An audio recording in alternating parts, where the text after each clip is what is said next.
Nós vamos meditar na palavra de Deus, o texto é Lucas 23.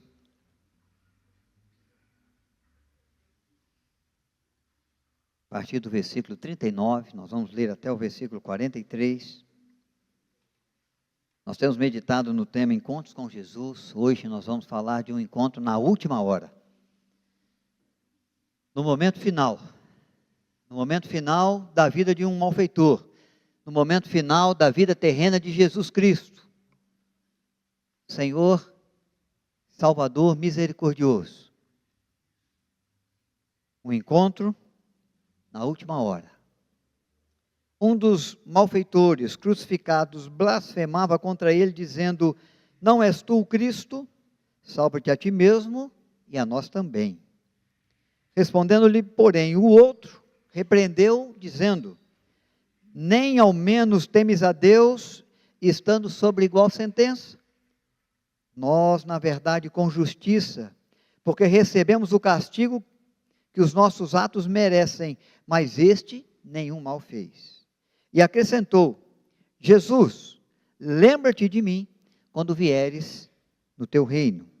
Jesus lhe respondeu: em verdade te digo que hoje estarás comigo no paraíso. Seja o Senhor aquele que acrescente graça ao nosso coração, na meditação que trazemos da sua palavra. A Bíblia fala de um paraíso que já existiu, no Éden, quando Deus criou todas as coisas e formou um jardim, que ali tem o valor, na sua expressão, de um lugar agradável, preparado pelo Senhor, com muita beleza, com água, com comida à vontade, para o sustento do ser humano, com paisagens belíssimas, com animais, e com homens e mulheres, com homem, né, e mulher, vivendo também em paz, em gozo, em alegria, em harmonia com a criação de Deus. É o paraíso que Deus providenciou na terra para Adão e Eva, o jardim do Éden, mencionado para nós em Gênesis capítulo 2. E você deve se lembrar bem disso também. Há um outro paraíso, que é mencionado na Bíblia, que o coral retratou aqui, quando cantou esse belo hino falando da Jerusalém. Não da Jerusalém que já existiu, que existe, que está lá em Israel, mas da Jerusalém celestial, no novo céu, na nova terra, que Deus prepara para aqueles que o amam. Lugar mais belo do que tudo aquilo que os nossos olhos já conseguiu contemplar nessa terra. E tem muito lugar bonito aqui. Lugar de justiça, lugar de paz. Muito além da paz e da justiça que você pode ver aqui. Lugar de gozo. Lugar de um viver eterno. Sem luto. Sem morte. Sem lágrimas. Sem ranger de dentes. Preparado pelo Senhor. Para que onde Ele esteja, estejamos nós. Esse encontro é o encontro no momento final da vida de um malfeitor e no momento final do viver terreno de Cristo. Lucas, por exemplo, depois dessa frase na cruz, que Jesus dirige ao malfeitor, a próxima frase que Lucas menciona, e a única mais que ele menciona, é: Pai, nas tuas mãos eu entrego o meu espírito. No relato de Lucas, é a penúltima frase. Depois Cristo vai morrer,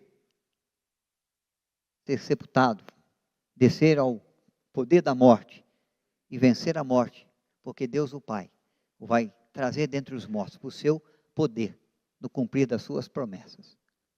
Nosso Redentor é aquele que vence a morte, é aquele que destrói a morte e os danos da morte para o ser humano também, o ser humano pecador, que sabe que o salário do pecado é a morte.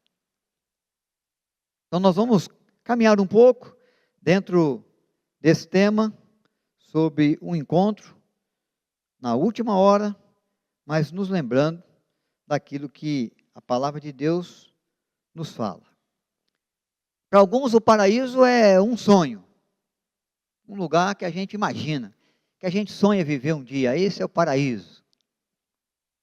Para outros, o paraíso pode ser apenas uma mesa farta de comida.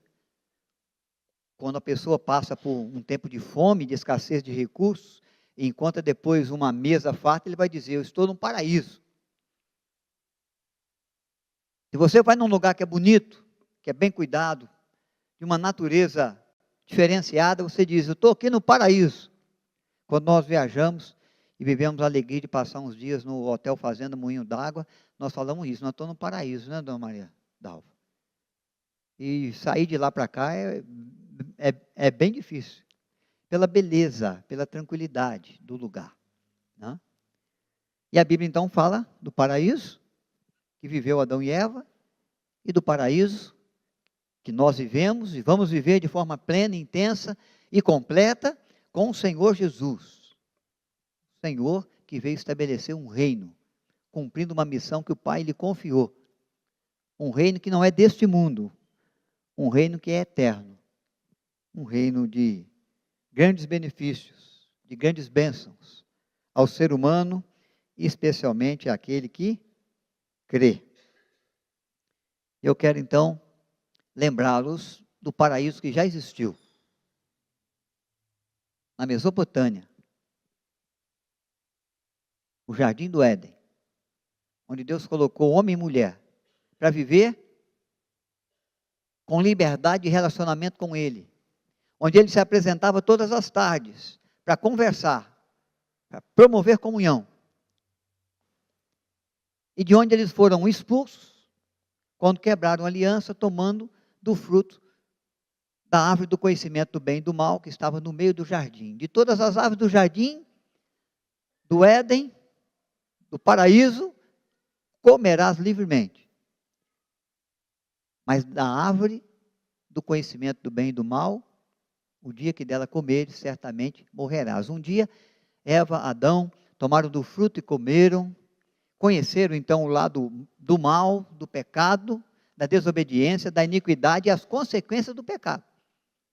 E com as consequências do pecado, começaram a viver e a padecer dores e consequências que o pecado traz, entre eles, o maior deles, o salário do pecado, a recompensa maior do pecado, que é a morte.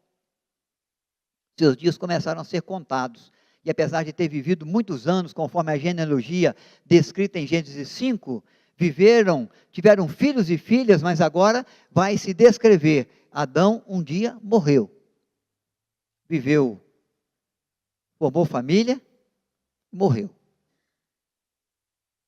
E há também uma morte espiritual. Nossa alma, criada por Deus, tem viver eterno. E em razão do pecado praticado, da iniquidade, da desobediência, da quebra da aliança, nossos primeiros pais, nossos representantes, trouxeram sobre nós o pecado original, e que faz com que a gente tenha nascido na iniquidade, em pecado seja concebido. E agora o nosso destino eterno é eternidade sem Deus. Eternidade de choro, de sofrimento, de dor, de penas eternas. Porque não teremos a presença do Senhor, Criador, sustentador de todas as coisas, mas que se torna o nosso Pai, que nos chama a participar do seu reino, que envia o seu Filho Jesus a padecer em nosso lugar, a pagar pela nossa culpa, a pagar pelo nosso pecado, para que possamos ver e viver a possibilidade de um retorno ao paraíso, dessa nova Jerusalém que o coral descreveu tão bem para nós. Então existiu um paraíso que se perdeu com o pecado, mas há um agir de Deus em favor do homem, que quer dar de volta o paraíso aos homens. Nesse texto, nós vemos alguém que não reconhece Jesus como enviado de Deus para salvar o perdido, como o Cordeiro de Deus que tira o pecado do mundo. O primeiro malfeitor é aquele que blasfema, é aquele que diz: se és de fato filho de Deus, levanta aí uma dúvida muito grande. salva-te a ti e a nós também. Como já faziam alguns da liderança dos judeus que estavam junto à cruz, como já faziam e blasfemavam alguns soldados que o crucificavam, como já fazia algumas pessoas dentre o povo, que já acompanhavam os rituais da crucificação, desde o início, desde os açoites, desde o apresentar de Jesus por Pilatos à multidão. Quando Pilatos quer livrá-lo, porque não vê nele mal nenhum, não vê nele nenhum dolo, não encontra em Cristo nenhuma culpa, mas a multidão grita, crucifica-o, crucifica-o. Caia sobre nós e sobre os nossos filhos o sangue desse justo. Jesus está nessa cena, na cena da dor, na cena do padecer, na cena da zombaria, dos açoites, dos cravos nas mãos e nos pés. Um malfeitor não reconhece como o enviado de Deus, como o Messias prometido. Como muitos dentro da multidão, como a maioria dos líderes religiosos dos judeus, como soldados, agora um dos malfeitores também não reconhece. E zomba. Mas a Bíblia diz que para aqueles que o reconhecem, para aqueles que o reconhecem como o enviado de Deus, como o Messias prometido, como o Cordeiro de Deus que vem ao mundo padecer pelos nossos pecados e pagar pela nossa culpa, aquele que reconhece, ele recebe de Deus uma nova vida. Uma vida para viver eternamente, para voltar ao paraíso. Uma vida que vai nos conduzir à presença de Deus, uma vida que vai mudar o curso da nossa história, especialmente vai mudar o fim trágico da nossa história, que seria o inferno, e as dores e os flagelos do inferno, mas vai nos colocar no reino maravilhoso do nosso Deus, do nosso Senhor. Então quero chamar a sua atenção para algumas expressões que o segundo malfeitor dá, porque são expressões que demonstram o seu estado de conversão, de convertido. Ele chama a atenção do primeiro malfeitor, rogando dele pelo menos temor a Deus. Mas as declarações que ele faz a seguir são as declarações de uma pessoa que reconhece em Jesus o Senhor que ele é e o Salvador que ele se tornou. E alguns passos que esse homem dá e que eu quero chamar a sua atenção para a gente viver e reconhecer também. Na última hora, no momento da sua morte, condenado por crucificação pelos romanos, um dos malfeitores vai reconhecer sua condição de pecador. Nós estamos aqui com justiça, em razão dos nossos atos. Fomos julgados por aquilo que fizemos, pelos roubos que cometemos, pelos homicídios, pela maldade e perversão do nosso coração. Fomos pegos pelo Império Romano, fomos julgados e nós, de fato, estamos sendo condenados à pena capital, por justa causa, nós merecemos. Somos pecadores. Cometemos toda sorte de iniquidade, de transgressão da lei, de maldade contra os homens. Agimos perversamente. E quando somos julgados e condenados à pena de morte por crucificação, isso para nós é justo. Então é o reconhecimento de quê? De que ele é pecador. Primeiro passo para alguém alcançar o paraíso que Deus reserva ao homem que é capaz de crer, é o reconhecimento de quem ele é, da sua situação de pecado, e o que o pecado pode trazer à sua vida: morte eterna, com merecimento, com justiça, porque de fato, nós somos culpados de todos os nossos atos, que são expressão de desobediência a Deus, como Adão e Eva foram culpados quando tomaram do fruto e quebraram a aliança e comeram, e por isso foram expulsos do Éden, e passaram a ter os seus dias contados, e morreram, estão num estado de morte espiritual, de eternidade sem Deus. Não somente ele, mas toda a raça humana que vem depois dele. Porque recebe na vida a inclinação carnal ao erro, ao pecado. E nós mentimos, e nós desobedecemos a Deus, e nós cobiçamos as coisas do nosso próximo.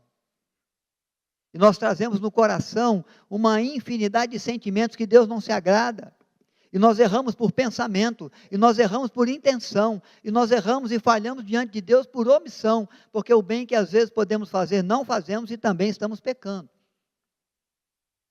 Podemos dar nome aos nossos pecados, e é isso que esse homem faz, quando ele fala, tudo aquilo que nos acusaram é verdade, tudo aquilo que nós fomos condenados é com justiça, nós de fato fizemos, somos pecadores, maltratamos o nosso próximo, infringimos as leis, tiramos a vida de alguém, somos maus, somos perversos, somos inclinados ao erro, somos pecadores. E com justiça, estamos sendo condenados com pena máxima. Quando nos apresentamos diante ao juízo de Deus, tribunal de Deus, todos nós como seres humanos vamos ter essa consciência, que às vezes nós não temos, nós achamos que somos bonzinhos.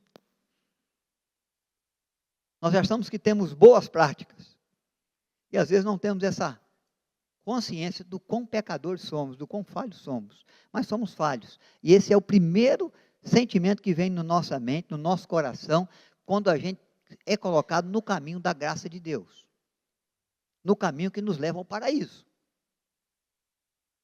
ao segundo paraíso, porque aquele primeiro já se perdeu, o mundo já nos maligno.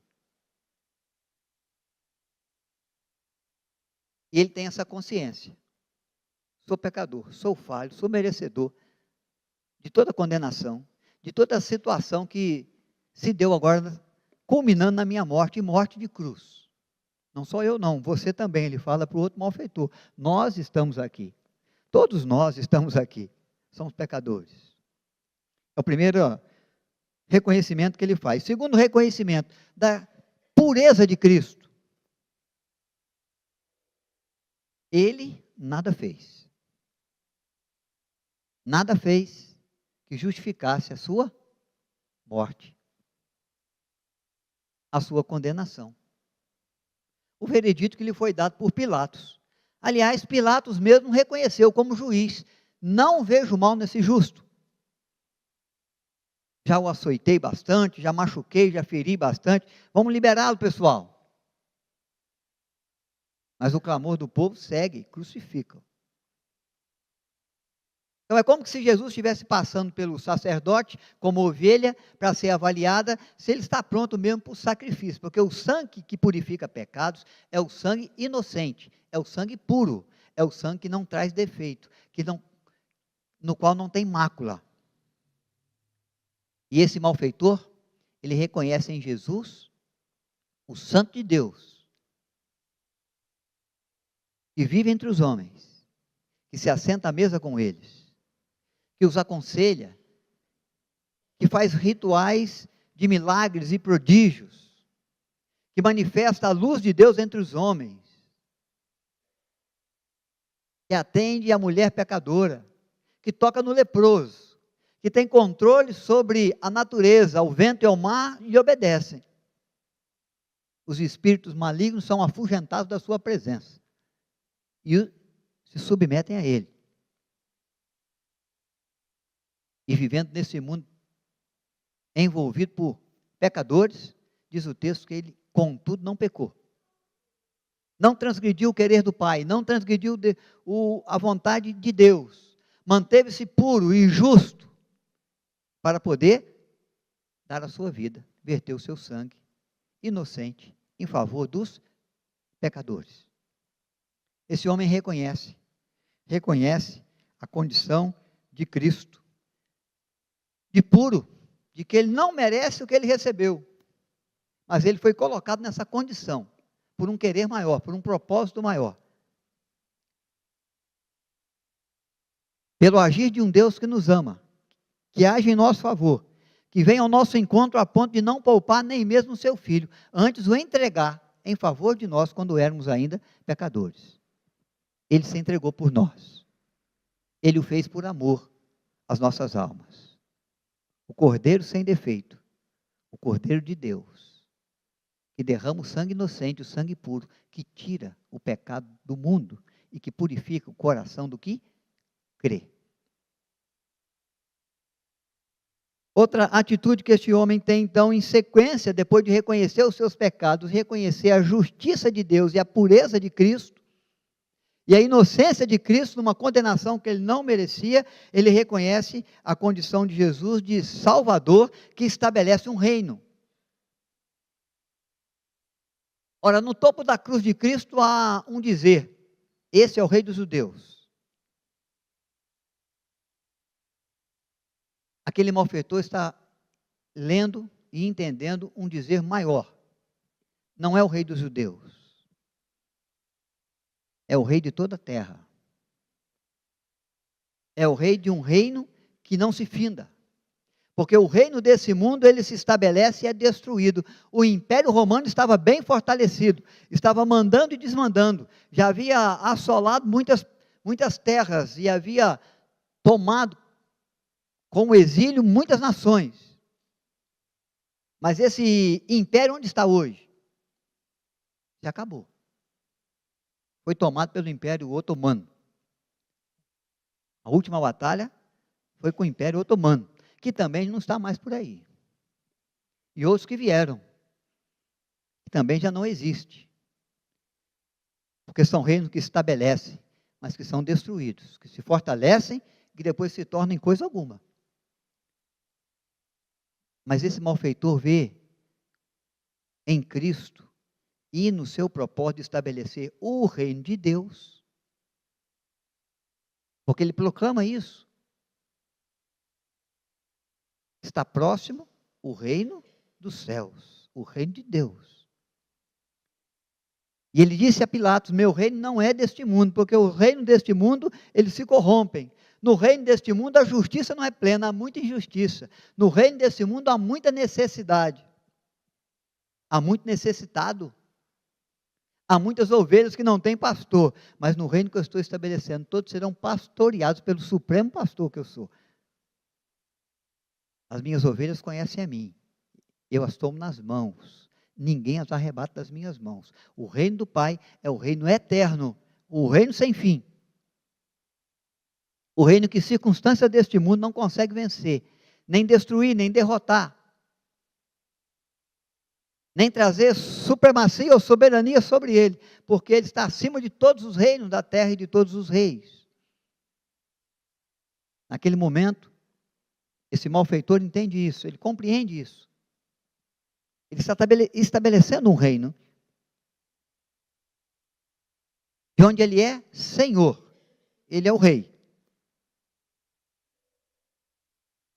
Então, consciência de pecado, de falha, de pecador, entendimento de que Jesus Cristo é justo e está entregando a sua vida em resgate dos injustos, e a certeza de que com isso ele está estabelecendo um reino eterno, um reino de gozo e de paz verdadeira, um reino de justiça plena,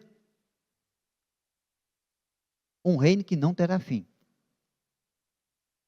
o paraíso que está por vir. Reconhecimento do malfeitor, que começa a proclamar a sua certeza de vida após a morte. E crê que essa vida está naquele que está dando a sua vida, está derramando seu sangue em favor do perdido ao seu lado. Então, meus queridos, há um outro reconhecimento. Reconhecendo que Jesus é Senhor de um reino que está sendo implantado, então ele agora vai fazer o seu pedido. Lembra-te de mim, quando entrares no teu reino. Faz a sua confissão de fé. Eu creio que tu és rei de um reino, do reino de Deus, o Salvador dos homens. Seu nome é Jesus porque o Senhor está salvando o seu povo dos seus pecados. E o Senhor, quando vier no seu reino, lembra-te de mim, quando entrares ou quando vieres em seu reino. E fica aguardando a resposta de Cristo. Podem verificar, irmãos e irmãs, que ele joga a expectativa de um dia chegar no reino para o futuro. Quando vier com o teu reino, não sei há quanto tempo, não sei quando isso será, mas eu sei que isso vai ser, quando vieres no teu reino, lembra-te de mim. Jogou para o futuro. Ele joga para o futuro e pede a Cristo que se lembre dele, com uma dúvida muito grande no coração, se ele pode ser mesmo lembrado, em razão de quem ele se tornou, em razão de tudo que ele fez. Não sou merecedor de nada disso, eu já abri o jogo, já joguei as cartas na mesa, eu sou culpado de tudo aquilo que me acusaram, de tudo aquilo que me condenou, eu não nego nenhuma das minhas culpas, sou merecedor. E com isso ele pensa assim, estou muito distante desse reino de paz, desse reino de justiça, desse reino de misericórdia. Para mim não dá não. Mas, quem sabe no futuro, em algum momento, quando o Senhor estabelecer o seu reino, o Senhor possa se lembrar de mim. Possa ter misericórdia de mim. Então, esse homem dá os passos daquilo que nós chamamos de conversão. Reconhecimento de falha, reconhecimento verdadeiro de quem é Jesus, reconhecimento certo de que o Senhor estabeleceu um reino e certeza de que se Ele se lembrar de nós, sendo o Senhor do reino, Ele é o autor da salvação, Ele pode conceder a salvação para quem Ele quer. O rei do reino, pessoal, estabelece no reino quem Ele quer. Dá visto de cidadão para quem Ele quer e caça o visto de quem Ele não deseja lá, não é assim? Então ele tem convicção que se o Senhor do reino der o visto,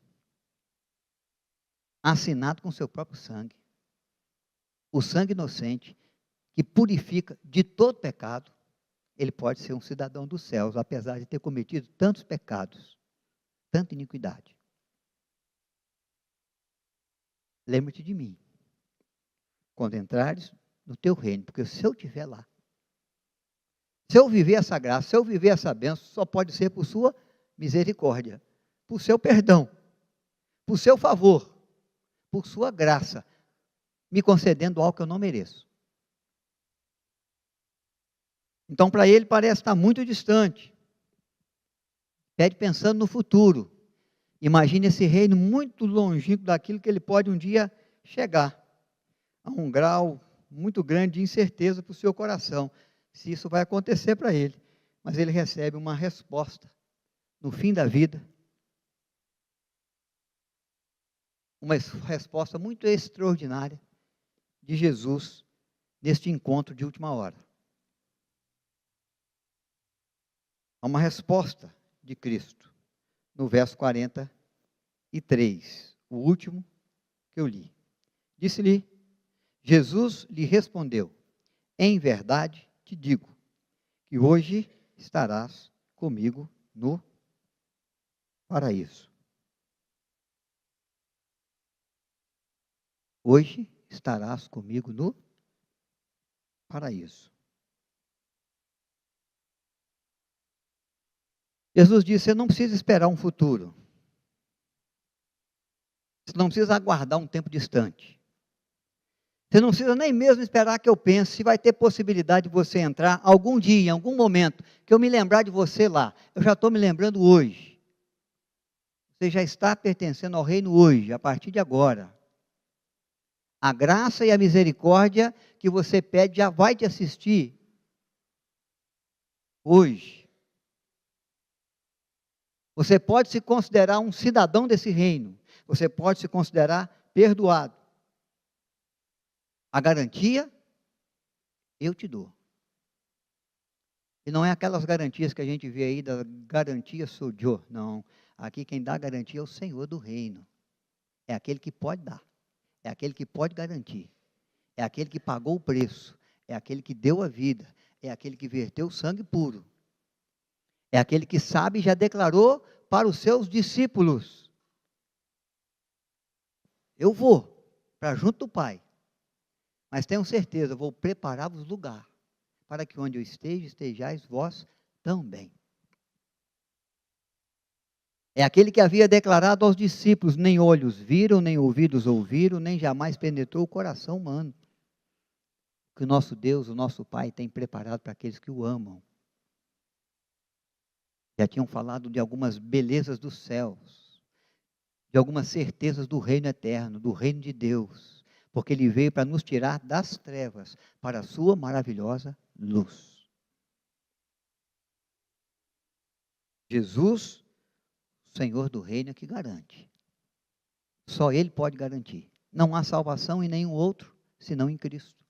Não há nenhum outro caminho que leve a Deus, que leve o homem de volta ao paraíso, senão aquele que deu a sua vida e se tornou o caminho da verdade, o caminho da vida, o caminho que leva à presença de Deus. Estar no paraíso não é uma possibilidade só para o malfeitor, é uma realidade agora. Não é algo que ele imagina que quem sabe ele possa alcançar. Por meio de Cristo, ele alcançou, não está longe. Sua entrada no reino é certa. No encontro com Cristo, no último momento da vida. Porque ele se encontrou com o autor da vida. Ele ouviu o que João, no capítulo 3, expressando a conversa de Jesus com Nicodemos e depois com os discípulos, vai dizer: todo aquele que nele crê será salvo. Verso 15. E o verso 16 que você conhece melhor do que esse. Porque Deus amou o mundo de tal maneira que deu seu Filho. Para que todo aquele que nele crê, e esse malfeitor está crendo, tenha a vida eterna. Não espere a possibilidade de ter um dia. Não aguarde, né? Que quem sabe algum momento do viver desse reino, o Senhor Jesus se lembre dele. Ele já tem, ele já é, porque ele creu no Filho enviado por Deus ao mundo para salvar o perdido. E todo aquele que crê tem a vida eterna.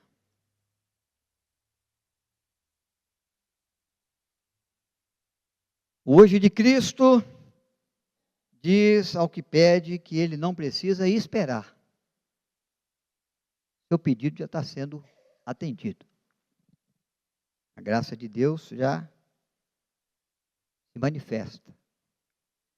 O hoje de Cristo é a certeza que o ser humano pode ter que na operação da crucificação, no cumprir do plano redentor de Deus em Cristo, o perdido é alcançado com salvação. Mesmo agora, na última hora, do malfeitor e do Salvador Jesus. Esse encontro é o encontro que promove vida em meio à morte. A morte de Cristo traz perdão ao pecador, traz vida para aquele que está morto, transforma a criatura em herdeiro e filho de Deus, e lhe dá a graça de retornar ao paraíso esperado por aquele que crê. Nós almejamos. Maranata, vem, Senhor Jesus. O que eu quero que você pense antes de nós assentarmos à mesa do Senhor e participarmos juntos da ceia, o fazemos por graça de Deus, o fazemos no propósito de alcançar de Deus o perdão, porque somos de fato pecadores, o fazemos na esperança de beber o novo com o Senhor Jesus e o Pai, na nova vida, no novo céus e terra, na nova Jerusalém, no paraíso que há de vir. Mas eu quero que você faça com um sentimento de profunda alegria, porque Ele nos amou primeiro. Ele deu a sua vida, quando éramos ainda pecadores. Estávamos distantes, numa condição de impossibilidade de herdar, de voltar ao paraíso, de herdar a vida eterna, de gozo e paz. Mas Ele vem ao nosso encontro, Ele vem à nossa vida, e Ele vem para nos salvar. Aquele que tem o nome sobre todo nome, o poderoso nome de Cristo, se coloca ao nosso lado, na sua santidade e poder, para perdoar o nosso pecado e para nos tornar herdeiros do seu reino. Nosso sentimento tem que ser de alegria, tem que ser de gratidão, tem que ser de reconhecimento de culpa, como nesse homem aqui, somos pecadores. Se não fosse o Senhor, o que seria de nós? Se não fosse aquele que pagasse o preço da nossa culpa, do nosso pecado na cruz, nosso fim ia ser trágico, de choro e ranger de dentes, de sofrimento, de fogo eterno, de penas eternas, sofrimento para todo sempre, sofrimento sem fim. Mas Ele nos alcançou, por seu grande amor e por sua graça. Outra coisa que eu quero que você se lembre, é quanto tempo demora para que a graça de Deus possa visitar o coração contrito e arrependido. Entendo que aquele malfeitor não esperava que fosse atendido tão rápido. Quanto tempo levou para Cristo dar para ele a palavra, é hoje, é para você, é agora, está concedido, você é filho, você já está no reino, porque Cristo é o reino, e onde Ele está, está o reino de Deus, e Cristo estava ao seu lado, estava na cruz, estava morrendo, mas estava presente como Salvador, como Senhor do reino, como aquele que paga o preço, como aquele que purifica o pecado, como aquele que tem misericórdia para oferecer, aquele que carece de misericórdia. Então, quanto tempo demorou? Nenhum, tempo nenhum. Coração contrito, arrependido, não desprezarás, ó Deus. Nosso Deus abomina o pecado, mas é Deus que ama o pecador. E quando Ele encontra um coração contrito, arrependido, Ele estende a sua mão de misericórdia e graça, o seu favor, e é imediato. Ele não pede que você dê prova de mais nada. Ele não diz, por exemplo, tarde demais, porque agora não dá para descer da cruz, não dá para batizar. Então, infelizmente, chegou tarde, chegou na última hora, não tem mais jeito de entrar nos portões celestiais, de voltar ao paraíso. Não tem como você refazer aquilo que você já fez, não tem como você seguir uma doutrina bíblica da agora para frente, não tem como você servir mais o reino de Deus, não tem como você fazer nada por você, nenhum ritual que você possa passar, que quem sabe te garanta adentrar as mansões celestiais. Não há mais jeito, não é isso que Cristo fala. Ele fala, é hoje que você está, é agora que você está sendo contemplado. A graça de Deus, a misericórdia de Deus leva tempo nenhum para chegar ao coração do pecador, confesso, e confiante, que exerce a sua fé naquele que pode todas as coisas, que busca salvação naquele que é o Salvador, que busca purificação de pecado naquele que tem o sangue puro derramado em favor de nós e que nos purifica de todo o pecado. Imediatamente Jesus responde, hoje mesmo estarás comigo no paraíso. Não é para um futuro, não, é para agora. Então, irmãos, nós temos as nossas lutas, nós temos as nossas mazelas, nós temos os nossos pecados, mas nós precisamos apresentar diante de Deus um coração contrito, que ouça dele. É agora o perdão, é agora a compaixão, é agora a misericórdia, é agora que eu estendo a mão para te levantar, é agora que eu te fortaleço para vencer o pecado que tem te vencido, é para já. Você é meu filho, você é minha filha, você é ovelha do meu pastoreio. Há muitas ovelhas sem pastor, mas você não tem alguém que cuida de você, com providência, com companhia, com bondade, com misericórdia, todo dia.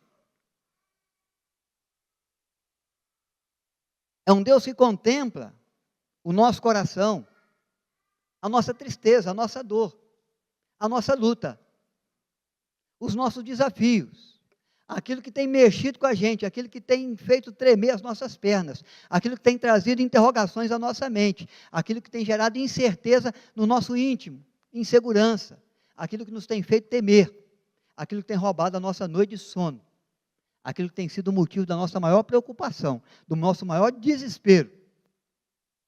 Se Deus encontrar sinceridade na sua prece, que clama, sabendo que há impossíveis para nós, mas nenhum impossível para Deus, que há coisas difíceis para nós, mas não há coisas difíceis para o Senhor, porque Ele fez já o máximo, já nos transformou em filhos, o que a gente não alcançaria por nós mesmos,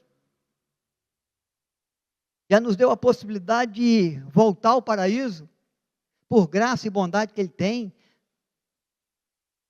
por agir dele em nosso favor na cruz, entregando a si mesmo, vertendo o seu sangue, dando a sua vida, nós vamos encontrar um Deus que é capaz de estender para nós as mãos e fazer mais do que pedimos ou pensamos pelo seu poder que nós opera. Quando clamamos por socorro, e Ele nos ouve. Quando batemos a sua porta, e ela abre para nós. Quando pedimos da sua graça, e Ele nos oferece o seu favor. Então é trazer no coração a certeza de que a misericórdia de Deus age imediatamente. Em favor da sua vida, em favor da sua casa, em favor do seu amigo, da sua amiga, em favor daquele que precisa de alguma maneira, de um agir muito extraordinário, de uma resposta muito especial de Deus para a sua vida. Como esse malfeitor que clamou por entrar no paraíso. E teve as portas do paraíso abertas para ele. Por misericórdia, por compaixão, por graça de Deus em Cristo. Nós vamos orar. Nós vamos reconhecer a nossa culpa. Nós vamos colocar o nosso coração contrito. Nós vamos confiar na suficiência do sangue de Cristo que nos purifica de todo pecado. Nós vamos pedir por cuidados que o Senhor, na sua misericórdia, possa trazer à nossa vida, nas nossas lutas, nos nossos desafios, nos desafios do nosso tempo, na nossa casa, no trabalho, no relacionamento com a família ou com o vizinho, naquilo que tem nos constrangido, naquilo que tem nos maltratado, nos ferido, naquilo que tem roubado nosso sono. E nós vamos acreditar que o Senhor é aquele que não espera e não pede de nós que esperamos qualquer tempo nenhum, para manifestar sobre nós a sua misericórdia, o seu amor, a sua bondade, a sua providência, o seu cuidado. Vamos orar pela Dona Jô. Dona Jô foi levada ao hospital hoje, está aqui, pelo menos estava aqui, junto ao pronto-socorro da Unimed. Está com pneumonia, está aguardando uma UTI, para ser conduzida, porque o seu caso é grave. Nós vamos orar em favor da Jô, rogando de Deus cuidado para essa vida. Para quem não se lembra bem dela, ela é prima da Val, da Márcia, da Vera, e a Cíntia já desde manhã está dando um auxílio, um socorro, né, para conseguir aí uma ação de cuidado com a vida da Jô, tá bom? Vamos orar por ela e pelos cuidados de Deus na sua vida. E vamos orar pelo pedido que você tem. Pelo clamor que você trouxe. Pela prece que você tem para depositar diante do Senhor. Ele se mova com misericórdia. Com favor. Assim como Ele nos purifica de todo pecado. Que Ele prepare e aplane os caminhos, as veredas e conceda o que mais Ele entenda que a gente de fato precise para contemplar os seus feitos e para nos alegrar sempre no realizar das suas mãos.